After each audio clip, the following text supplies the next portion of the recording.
ओघे असे जगनिंदा. तीन प्रकारच्या कोडणी झाल्या. कोणी लेक झाली, कोणी सून झाली, कोणी सासू झाली. सासू म्हणजे दरारी आवाज, म्हणजे सासू मागेच बसल्या म्हणजे दरारी आवाज. हम बोले सो कायदा, हम बोले सो कायदा. आणि सुन म्हटलं की सुनेला ऐकावं लागतं. सुन साधा सुन एक प्यार की धुन. पुढचं म्हणायचं काम नाही का. मैंने तुझे सुन लिया, तुझे मुझे सुन सुन सुन. सुन म्हणजे तिला ऐकावं लागतं. सासू म्हणजे हम बोले सो कायदा. घरात सासूच्या पुढे काही चालणार नाही, सासूच्या पुढे काही चालणार नाही. तिला सासू म्हटलं. आणि लेक म्हटल्यानंतर अर्ध परतंत्र आणि अर्ध स्वतंत्र. आणि परतंत्र जीवन कोणाचं आहे? सुनेचं. आणि स्वतंत्र जीवन कोणाचं आहे? सासूचं. ऐका. आणि तीन प्रकारच्या गोडणी झाल्या. सुनेला परवानगी घ्यावी लागते. आत्या जाऊ का मी कथा ऐकायला? सासून म्हटलं नाही, राहिलं.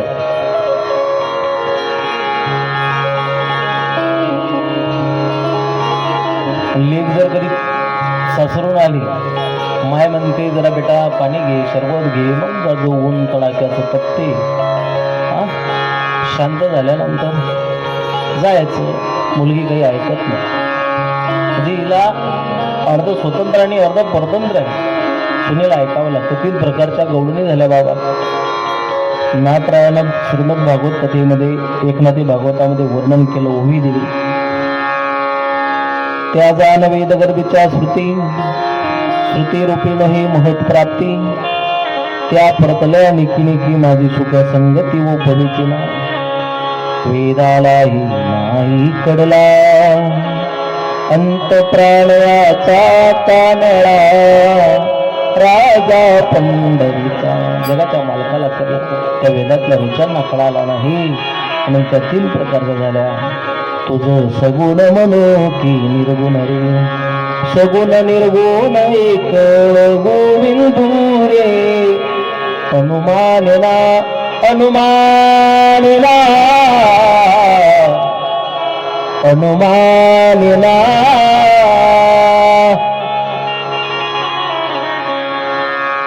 त्यांना कळाला नाही म्हणून एकीमेकीला पुसतात.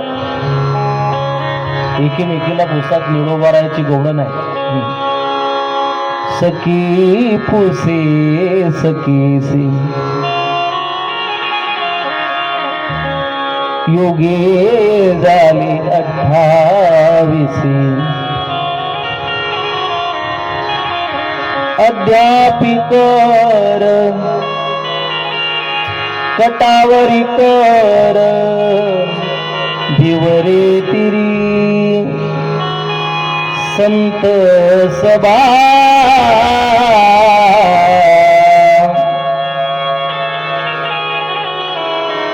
देव का होवितेवरी उभा. देव का होवितेवरी उभा. पुसू नका बाई वेदासी काही. शेष शिनला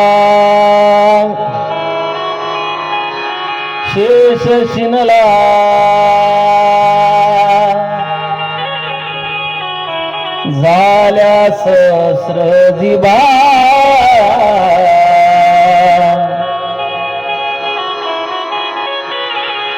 देव का होवितेवरी उभा.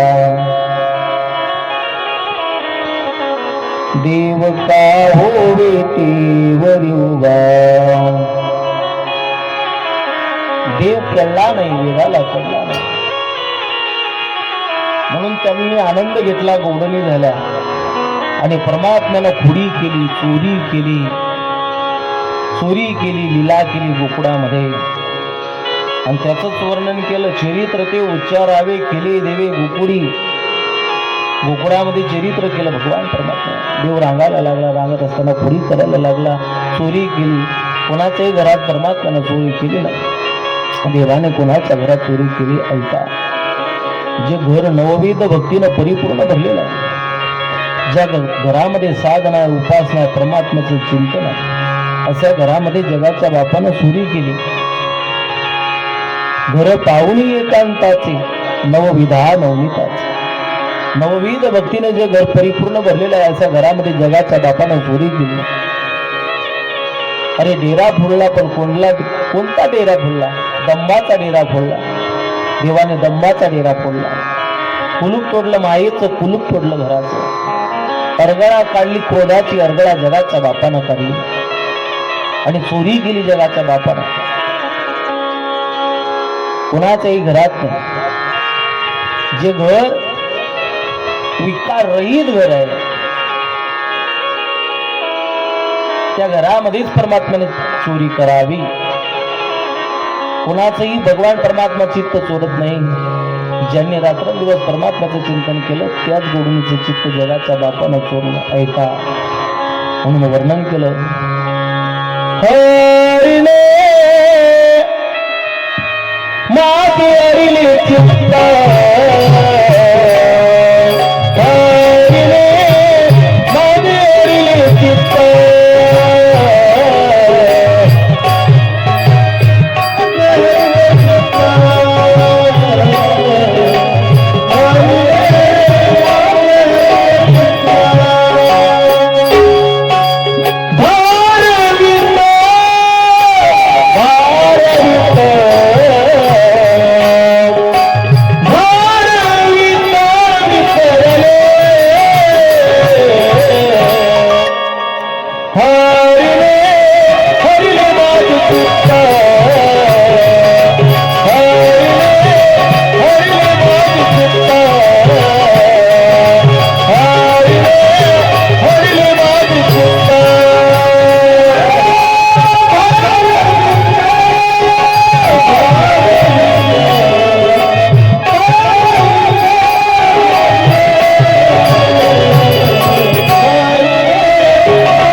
टाळी वाजवा आमच्या मनकीसाठी.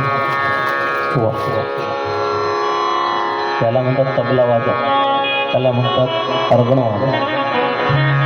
आणि संगीतामध्ये किती ताकद आहे, स्वरामध्ये एवढी ताकद आहे. ज्याचा आवाज चांगला त्याचं काम सगळं चांगलं.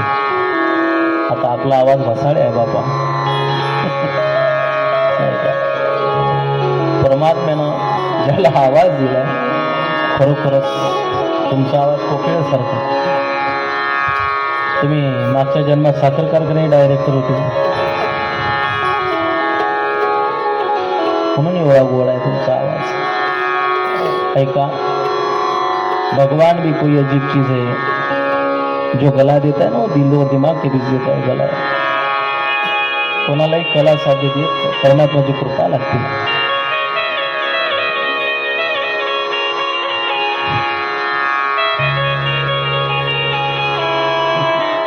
निघाले का?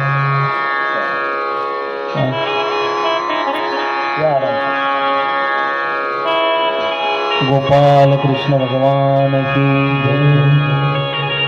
आता एका ठिकाणी माझा आवाज बसलेला होता असाच, हा करायची सोय आपल्याला. आवाज बसला होता, कारण हे काही जनरेटर नाही. यात काय घासलेट टाकलं की मारले हँडल सुरेश भाऊ सारख्या माणसानं.